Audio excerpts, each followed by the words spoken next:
Okay, as a reminder, there's no, you cannot video during this teleconference at this time. We will take opening comments from Coach Golden, and then we'll have questions directed to the student athletes. Excuse me. This is a great win for our program. I thought our guys did an incredible job just competing for 40 minutes. Carlin Hartman had the scout tonight again.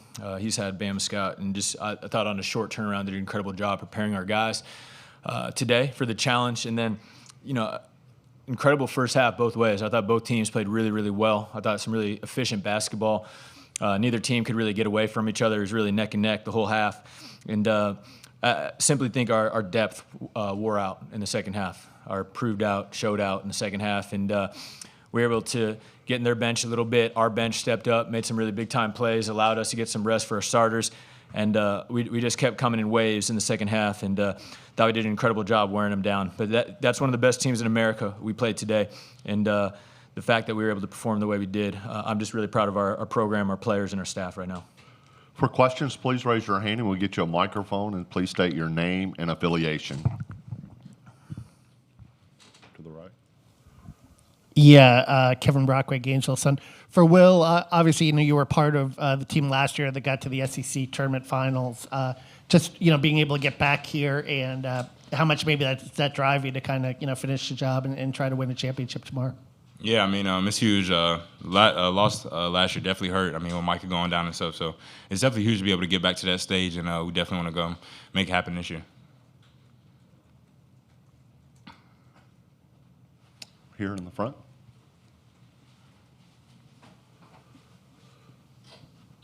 Rueben, how did you feel about your performance today and how things were working for you down low? You get a lot of offensive rebounds and looked like your hook shot was on point today.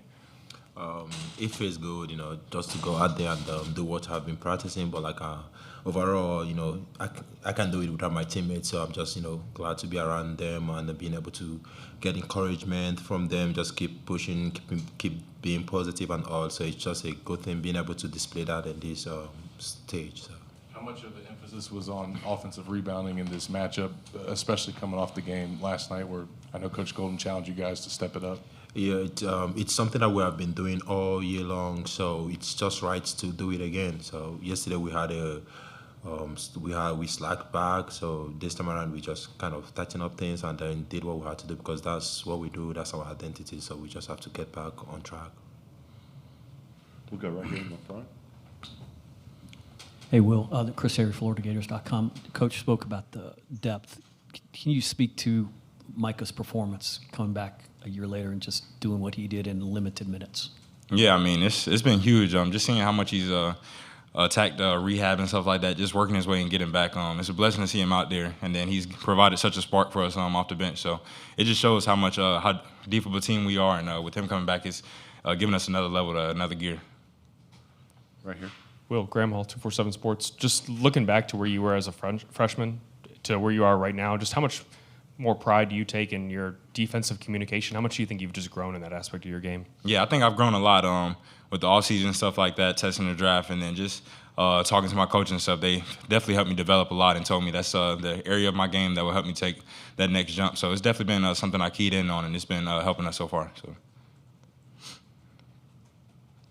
Right here. Yeah, for the players, through the first 10 minutes, you were holding them to 19% shooting. That's the number one offense in the SEC. How are you doing that? How'd you manage that? I would say, we play collectively as a team, talking on defense, doing what we had to do, just making sure that our communication was on point. I think that was what gave us the edge. Yeah, like Ruben said, just communicating, making sure we're on the right spots on defense, and just playing with effort and intensity. We tried to make it uncomfortable, make them shoot tough shots, so I think we did a great job of that. Front left. Will, you guys opened the second half with a 15-2 run to control the game. What do you feel like was working for you guys coming out of the break? For us, it was just playing with poise, playing our game. We got out in transition, but it really started with our defense. Once we got stops, it opened up the transition, and that's when we were at our best. So once we did that, we knew we could get on a little run. And this weekend so far, you guys have had a few alley-oops that have been some highlight plays. How much you guys take pride in that, enjoy that when you guys got that going? When they're going right, we definitely take pride in it. But when they're going wrong, we look at him and see him yelling. So definitely like to complete him, and it definitely gets us going. Right here. Illustrated. Speaking of that run, that 17-2 run, how do you guys maintain that killer mentality and really stomp on their necks? What's the mindset going through one of those runs where you can really put away a team that early? Well, I would say it's about us. It's about what we do, because we just being on tendency. We already know what the people playing, so we're just trying to be on point on our defense, communicate, stay together, and just get it going. Because I think one thing we feed up is like, as long as we are there encouraging each other, or talking to each other while playing, it just gets us together. So when we are like that, like, we're at our best. Yeah, Kevin Brockway, Gainesville Sun. Will, thoughts about getting Tennessee again in the finals? Obviously, last time you played, they played a pretty strong defensive game. First time you played, you shut them down. Just the thoughts of that third matchup and how you guys know each other. Yeah, I feel like it's been split during the regular season, the way we played them. But we're looking forward to that matchup. We know they're a great team, great program, and so are we. So we're looking forward to a great matchup tomorrow. Final question right here. I would be remiss if I didn't ask about Bennett Anderson scoring. So what does that mean for you guys to see that? I mean, you're put a big smile on your face. I know. I will let him go first. We all can go. That's all I got. Okay, thank you, gentlemen. Ja Rube.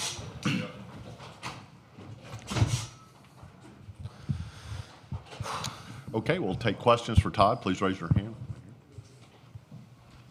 Todd, Pete Thamel from ESPN. This time of year, you hear a lot of coaches talk about and a lot of pundits talk about peaking at the right time, right? It's like a notion. You guys seem to be doing that. I'm wondering if you can speak to everything that goes into the coalescence of a team playing this well at this time of year. Obviously, we've been playing pretty well all year. We ran into some injury issues, in the middle of conference play, and I think we were able to play well through them, but we were just a little out of sorts when we kind of got everybody back and healthy. I think Georgia game was an example of that.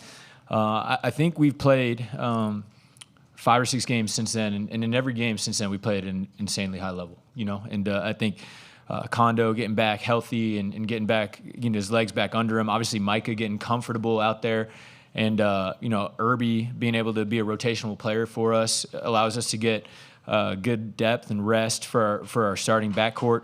But, a game like today, we played at a very, very high level, and we didn't have one guy play over 30 minutes, So I think it really speaks to just, first of all, the depth of our team. Second, just the unselfishness of our group. That is why we are who we are. We have really, really good individual players.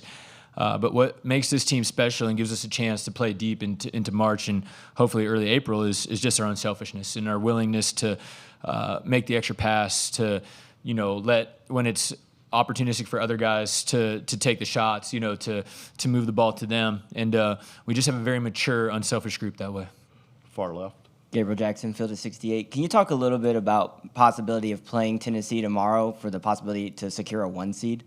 I think we are. I think we secured a 1 seed today. That's my opinion. We're second on KenPom right now. Beat Bama twice, beat Auburn at Auburn.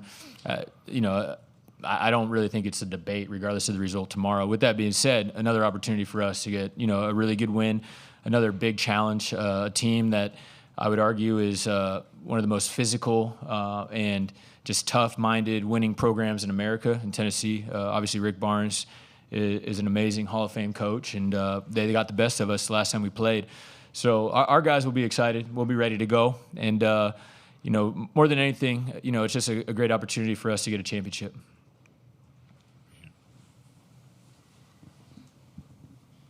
Nick Kelly, AL.com. Their guards couldn't get much going offensively. What did you guys do? What was the game plan to shut Sears and Philon those guys down?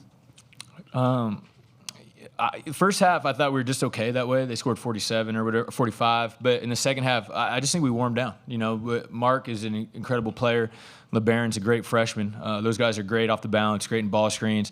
But we felt like if they had to try to make every play, and we did a good job sticking to shooters and made them try to finish oversized at the rim, that it would give us a good chance. And the second half, that's really what I thought kind of separated us, was our ability to guard in the ball screen and protect the rim. We had a couple really good blocks that turned into runouts and did a good job of finishing possessions. after one shot with clean rebounds, I got us out in transition. But I just thought our ability to kind of throw different looks. We went switch 5 a little bit. It was just okay. But making them see different defenses and see different bodies, I thought wore them down a little bit. Front left. Zach Albaverdi on 3. Todd, what was working so well coming out of the second half when you guys went on that 17-2 run? Just thought it was a little war of attrition that way. We just started wearing them down. We were able to get in transition, get a little confidence, get a little momentum, and it just seemed like we were able to keep our foot on the gas that way for about 12 minutes to start the half. We had a 24-point lead with 7 minutes to go, and again, collective. Different guys made plays. I thought our bigs did a great job rim running, putting constant pressure on the offensive glass. Our guards did a great job getting in the paint and making the right play, knocked down some big shots, and just obviously we're playing high-level basketball. There's been a lot of talk the past week about you guys trying to secure the last 1 seed. With the way the results have played out and some of the other teams, has the conversation, in your opinion, changed at all about maybe getting a higher 1 seed? Absolutely. Absolutely. Regardless of the result tomorrow, I would say yes. We've have 4 losses. I think we're 29-4 right now. We've won, I think, 11 out of our last 12 or 10 out of our last 11, something along those lines. I think we have the best collection of high-level wins in college basketball across the board. And there's obviously some other good teams and candidates, but when you look at the full body of work, our conference schedule was a little difficult. We had to play some really good teams on the road, and we didn't get them at home, and we were still able to get second. So with all those things kind of cobbled together, I would say we are definitely 1 and have a chance to be the 2nd or 3rd 1 seed right now. To the right, middle. Speaking of peaking at the right time, Irby looks like he's getting really comfortable out there. He's really adjusted to the college game. Just what have you seen out of him? What strides in particular do you think he's made heading into March? I think you hit it on the head. It was simply getting comfortable. Coming over. Unfortunately, he missed the first couple games. Due to eligibility issues. And once he got eligible, we were playing very well. Denzel was playing great. It was early in the year, just not sure how deep we wanted to go in a rotation yet. And when he was getting his short minute reps, it just wasn't a role that he had ever had to play before. And so it took him a little bit to get comfortable. But towards the end of non-conference, once we got into conference play, and really I point to Vanderbilt at home and at Auburn when it was like, all right, this guy's arrived. He's finally got really, really comfortable, played incredible at Auburn, hit 3 big threes, guarded the ball really well. And he's just been playing at that level since. And he's, much better athlete than, people would think. He's explosive off the bounce, obviously an elite shooter, and a much better defender than I think even we thought he would be coming over. Right here in the middle. Talia Baya, ESPN Gainesville. Congrats on the win. So last year you came up short in the tournament. What lessons did you learn from that loss that can be applied to tomorrow's game? Yeah, I think just, from experience, we have a lot of guys back that were a part of that loss. And we had won 3 games in 3 days last year and lost to a very good Auburn team in the championship game. I think these guys obviously were a more mature group. Adding Amart, Rube, it was just huge getting Micah back, getting these guys. Our team collectively, I think, is just more ready for this type of situation and more ready to play in a championship game. Now, with that being said, I think it's going to be incredibly difficult. Tennessee's playing well. This is a huge win that they got today against Auburn. But, I think just from the experience of last year, this group is more ready for the opportunity to play for a championship tomorrow. 2 more questions here. Yeah, I think Tennessee was the only team to hold you under 70 all season. Just the importance of, dictating tempo, too, in that kind of game, getting it up and down, maybe at the tempo you like, the way you guys played against Alabama. Yeah, it's going to be interesting because both games were anomalies, for a lack of a better term. We played fantastic and won by 30 against them at home, and then we go there and they beat us way worse than anybody else has been able to all year. And losing Walt before halftime there definitely hurt us. We were down 3 at halftime, and then we just played poorly in the second half. But Tennessee also dictated with their physicality and their defense. And I think tomorrow is going to be a battle of wills a little bit. We're going to try to get out and transition and open the game up a little bit. We know Tennessee likes to operate in the half court and likes to be really physical defensively. So whoever is able to dictate the terms and the tempo, I think, has the best chance to win tomorrow. Final question. You guys are up to, mentioned being up to number 2. I see Walter's up to number 4 as the player of the year rankings. his game today without a turnover was special. Yeah, I mean, he's as you said, we know he's first team All-American, first one in Florida history, which is crazy. But just playing at an insanely high level, and for me, I just hope people just understand just how gifted and talented he is, and how much of a winner he is. I see all these mock drafts, and he some places he's like late second round or whatever, and I see all these guys that are mocked to be first, and winning's got to matter. Leading's got to matter. Being efficient has to matter. Being able to play the point guard position on a top 2 team in America has got to matter. And this guy deserves more recognition and more credit than he's getting nationally. I wouldn't trade him for anybody in America. And I think that says something for how good he is. And some NBA team will figure it out, and we'll add him to their roster, and he's going to be a guy that plays 10 years in the NBA, and we're going to be talking about him in 4 years. Like, how wasn't this guy more highly touted coming out of college? And I understand he's a senior, and the draft is about upside and things of that nature, but winning's pretty important too. And the guy's been the starting point guard on a 29-win team, playing an incredible floor game, 22 points, 6 assists, no turnovers, 3 steals.